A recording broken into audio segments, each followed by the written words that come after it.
Shalom and good day all, this is Tehillim29 back again through graphic novels I have recently read through. So I'll go through what I finished last, moving to what I ended up reading earlier, or the earliest. And a lot of this stuff I've read between September, October, November, December. So moving into first things first, we have Event Leviathan, and I still stand by my rating for the series, seeing it was in the Fool's Gold. Of course, Man of Steel, Action Comics, and the Superman. I still stand by what I gave my Fool's Gold reviews in relation to this. We move into some Moon Knight, the Epic Collection, and I must admit, this has been really good to read through. Apparently, there's also meant to be a story in there by Chuck Dixon, but I had trouble finding it, but I still enjoyed what I read through. We have Blade Runner, Black Lotus, which was actually quite interesting. I do need to get around to watching the animated series. So moving into Stargirl and the Lost Children, I really enjoyed reviewing it on the channel, and it was really nice to reread through it again in the graphic novel form. Of course, we have Rogue Sun, another series that I've also been enjoying. A bit of a new one that I definitely have a bit of thanks for Netflix for sort of like sharing the series on their servers. I'd like to see another season of it, but I will get around to covering the rating. We have Radiant Red, we have Strange Academy Year 1. It was really nice to reread through the series once again, and definitely enjoy what Scotty Young has done. Crimson Flower by Matt Kint, Brilliant by Brian Michael Bendis. Not a super brilliant story, but it's alright for what it is, even though it's independent. We have Lollipop Kids, which connects to Adam Glass and Aiden Glass working together. I did actually quite like this particular graphic novel. I hope they will do more, but sometimes the storytelling needs to be a little bit cleaned up. That's about the only other thing I could say. After School, I must admit, this is actually quite a decent series. And each issue sort of like deals with like particular topics of what people can struggle through in life, from anxiety to other things. Something is Killing the Children by James Tynion, House of Slaughter, also by Tynion, Moon Knight by Jed MacKay. Really enjoying that. This is definitely some gold right here, and that's Sam and Twitch. To which before this video was done, I did a Vault review on these particular volumes, so depending on what comes first, if this video goes up first, I'll try to make sure that you don't know what I rated them, so you'll have to wait until the video goes up that does cover the rating for them.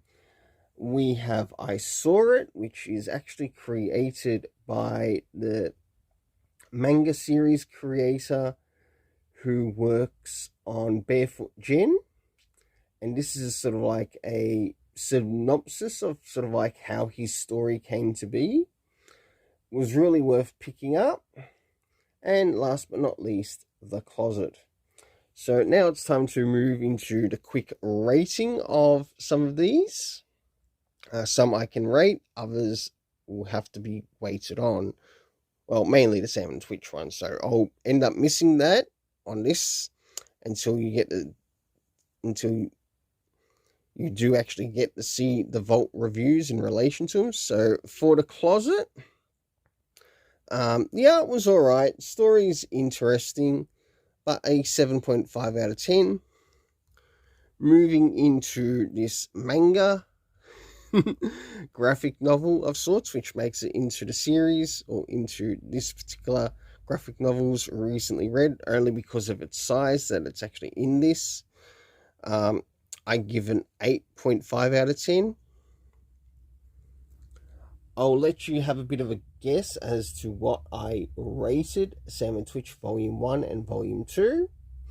But moving into the next slot, we have Crimson Flower by Matt Kindt.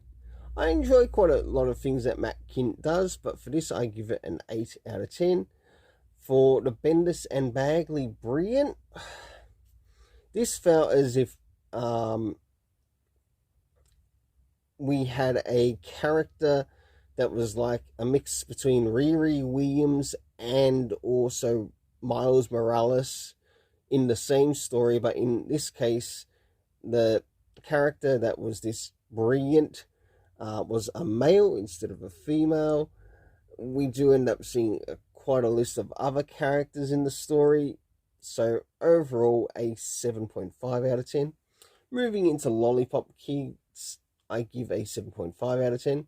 The After School, an 8 out of 10. Something is Killing the Children and House of Slaughter, both an 8 out of 10.